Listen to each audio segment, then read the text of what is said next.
चलिए खबरों में आगे बढ़ते हैं। हरियाणा के कई जिलों में डेंगू का कहर जारी है। वहीं राज्य में 14 लोगों की डेंगू से मौत हो चुकी है और अभी तक 6,151 मरीज जो हैं वो डेंगू से सक्रिय हैं।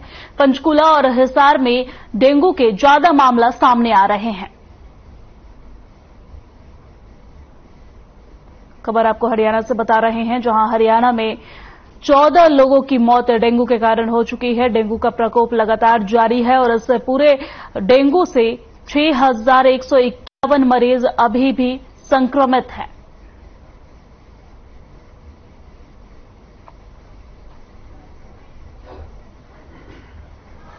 हर वर्ष की भांति जैसे ये भी मलेरिया डेंगू का सीजन चल रहा है, तो हमारे भी कुछ केसेस हैं और लगभग इस बार हमने जो सस्पेक्टेड केस थे 4,000 के सस्पेक्टेड केस थे, जिनमें से लगभग 1,200 पॉजिटिव थे और हमारे सब रिकवर हो चुके हैं। लगभग आज के दिन में हम बात करें तो 170 के करीब जो इनएक्टिव है, मतलब ट्रीटमेंट चल रहा है और हमारी स्थिति पूरी नियंत्रण में है और हमें एमसीडी का भी पूरा सहयोग मिल रहा है।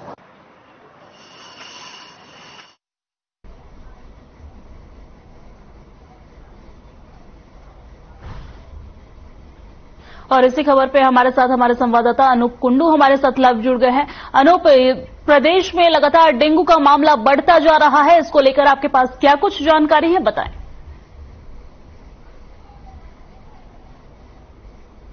हिसार की बात करूं तो हिसार में भी डेंगू के मामले लगातार बढ़ रहे हैं।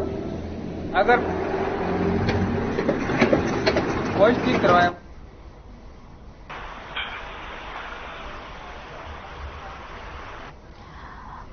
लग रहा है अनूप से हमारा संपर्क टूट गया। हम फिर से संपर्क करने की कोशिश करेंगे। आपको बता दें कि राज्य में लगातार डेंगू के मामले बढ़ते जा रहे हैं। एक बार फिर से हमारे साथ हमारे संवाददाता अनूप कुंडू हमारे साथ जुड़ गए हैं। अनूप, प्रदेश में लगातार डेंगू का मामला जो है वो बढ़ता जा रहा है। अभी तक 14 लोगों की मौत हो चुकी है, वही 6,151 लोग सक्रिय हैं। आपके पास इसको लेकर क्या कुछ अपडेट है, बताइए। बिल्कुल दिव्या, मैं हिसार की बात करना चाहूंगा। हिसार में भी डेंगू के मामले लगातार बढ़ते जा रहे हैं।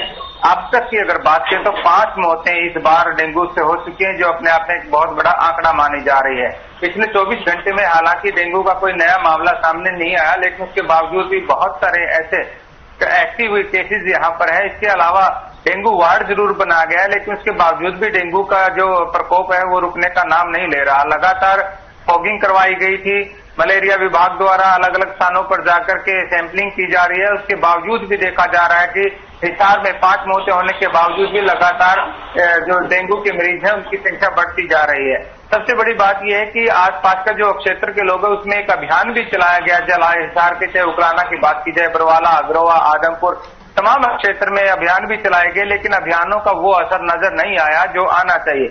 वैश्विक महामारी कोरोना से अभी देश उबर ही नहीं पाया था कि डेंगू जैसी बीमारी ने भी दोबारा से इलाके को जकड़ लिया है।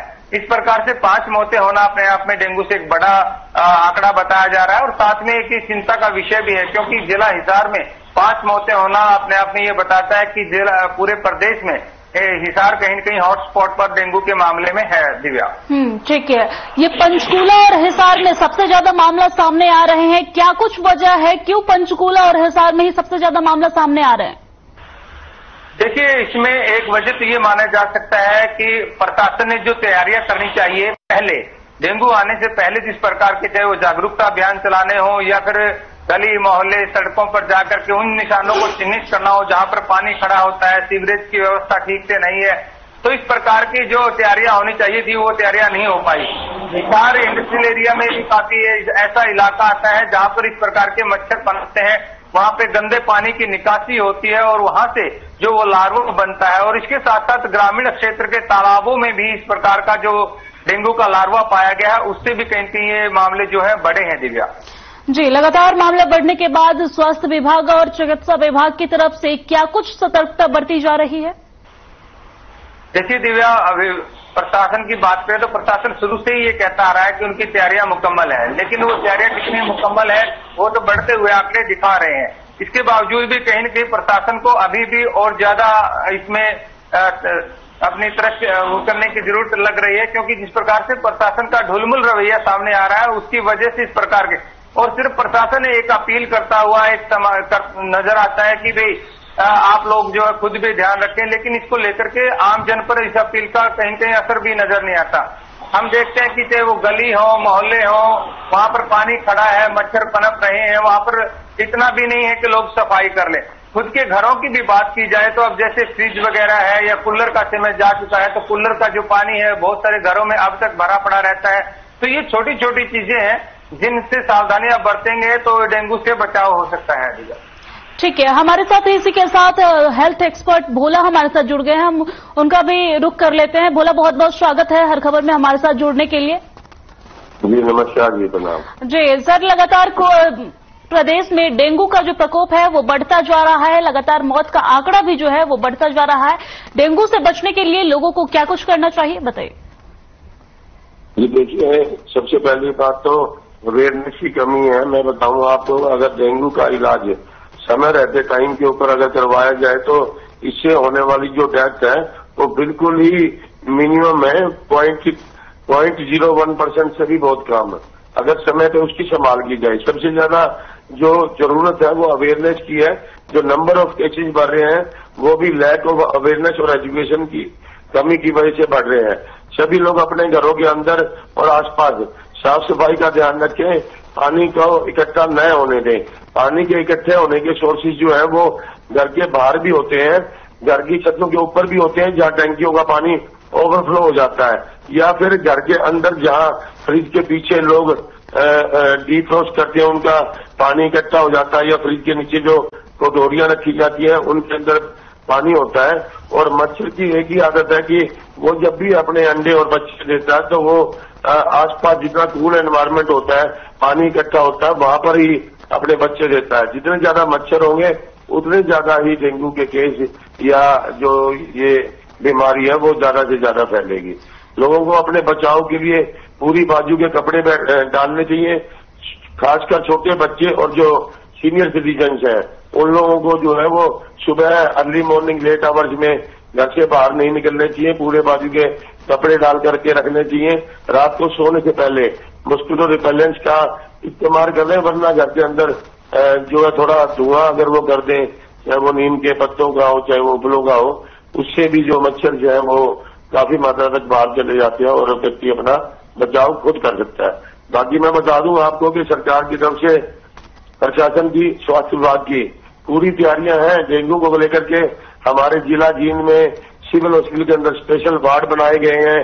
सभी लोगों की यहाँ पर निःशुल्क जांच की जाती है, सीबीसी की भी जांच है और डेंगू का जो टेस्ट है वो भी बिल्कुल निःशुल्क होता है और फ्री ऑफ कॉस्ट जो है वो ट्रीटमेंट उपलब्ध है। लेकिन क्या है कि सभी लोग, जिन लोगों को बुखार होता है, चाहे वो मलेरिया हो चाहे वो डेंगू हो, सब लोग जो है एजुकेशन की कमी की वजह से अपने जो आसपास के नॉन एक्सपर्ट जो क्वैक्स होते हैं, आरएमपीज होते हैं, उनके पास पहले ट्रीटमेंट करवा करके 2-4 दिन 5 दिन इंतजार करते हैं। जिससे क्या होता है कि व्यक्ति के अंदर जो डेंगू है या प्लेटलेट की जो मात्रा है वो काफी कम हो जाती है और उसको फिर जिला हेडक्वार्टर पर संभालना काफी मुश्किल होता है, मशक्कत करनी पड़ती है। इसलिए 1 या 2 दिन के इंतजार के पश्चात जो भी नजदीक सरकारी डिस्पेंसरी है वहां पर पहुंचे और अपनी सलाह लें। ठीक है सर, हम ये भी चाहेंगे कि आप हमारे टीवी चैनल के माध्यम से हमारे जो दर्शक देख रहे हैं उनको बताएं कि अगर कोई डेंगू के प्रकोप में आ जाता है, डेंगू के चपेट में आ जाता है, तो उन्हें क्या करना चाहिए और क्या नहीं करना चाहिए। देखिए, डेंगू की चपेट में आने के पश्चात जो है, जैसा कि प्लेटलेट की मात्रा जो है वो बॉडी के अंदर कम होती है, तो खान पान का उन लोगों को विशेष ध्यान रखना है। लिक्विड की जो मात्रा है वो दिन के अंदर बहुत ज्यादा होनी चाहिए। लगभग 7-8 लीटर अगर लिक्विड इनटेक किया जाए, और लिक्विड इनटेक के अंदर यदि नारियल पानी और बकरी का दूध जो है, क्योंकि इनके अंदर इलेक्ट्रोलाइट्स की मात्रा ज्यादा होती है और जो फ्लूइड और लिक्विड रिप्लेसमेंट है वो प्लेटलेट की जो कमी या कम होती मात्रा उसको पूरा करता है। साफ सफाई का ध्यान रखें, डेली निवाई या गर्म पानी से स्नान करें, पूरी बाजू के कपड़े डालें और जिन चीजों से, फ्रूट से, सलाद से जो कमी पूरी हो सकती है, या लिक्विड के अंदर जूस है, आपकी ताजी जो गांव की लस्सी होती है, दूध की मात्रा है, वो इनटेक जो है हम लोगों को बढ़ाना चाहिए और जो भी नजदीकी डिस्पेंसरी है वहां डॉक्टर के पास पहुंच करके जो दवाएं हैं वो समय पर अपने लेते रहे। ठीक है डॉक्टर भोला जी, शुक्रिया आपका हमारे साथ जुड़ने के लिए। हम आपका आगे भी आपसे रुख करते रहेंगे और इसी तरह से आपसे जानते रहेंगे। हम रुख कर लेते हैं अनूप कुंडू की तरफ। हमारे संवाददाता भी हमारे साथ जुड़े हुए हैं। अनूप, आप देखें कि किस तरीके से डॉक्टर ने बताया कि हमें डेंगू में क्या करना चाहिए और क्या नहीं करना चाहिए। क्या चिकित्सा विभाग भी वहां पर इस तरीके से तैनात नजर आ रही है और लोगों को जागरूक करते नजर आ रहे हैं? बिल्कुल दिव्या, देखिए प्रशासन द्वारा जो स्वास्थ्य विभाग की टीमें हैं उनको अलर्ट कर दिया गया है। समय समय पर जागरूकता अभियान चलाए जा रहे हैं। जैसे हम डॉक्टर भोला को सुन भी रहे थे, उन्होंने बहुत अच्छी जानकारी दी। सबसे पहले ये कि अपने घरों में साफ सफाई रखें, फ्रिज का पानी है, कूलर का पानी है, उसके निकासन का ठीक ठाक प्रबंध किया जाना चाहिए। उसके बाद उन्होंने ये भी बताया कि किस प्रकार से अगर घर में छोटा सा नीम का धुआं कर लिया जाता है तो उससे भी मच्छर बाहर चले जाते हैं। ये छोटी छोटी बातें हैं जो आम व्यक्ति अगर इनको ध्यान में रखे तो वो अपने घर के परिवार के लोगों को डेंगू से बचा सकता है। दूसरी बात उन्होंने खाने पीने की बताई और साथ में उन्होंने एक अच्छा जिक्र किया आरएमपी डॉक्टर्स को लेकर के, जो रजिस्टर्ड मेडिकल प्रैक्टिशनर और डॉक्टर होते हैं। हालांकि उनको काम अच्छा खासा आता होगा, हम इस बात पे सवाल नहीं उठाते, लेकिन क्या होता है कि जब अमूमन लोगों को तो हल्का सा बुखार होता है, सर दर्द होता है, तो वो बगैर किसी भी टेस्ट की दवाइयां लेना शुरू कर देते हैं। उनको डेंगू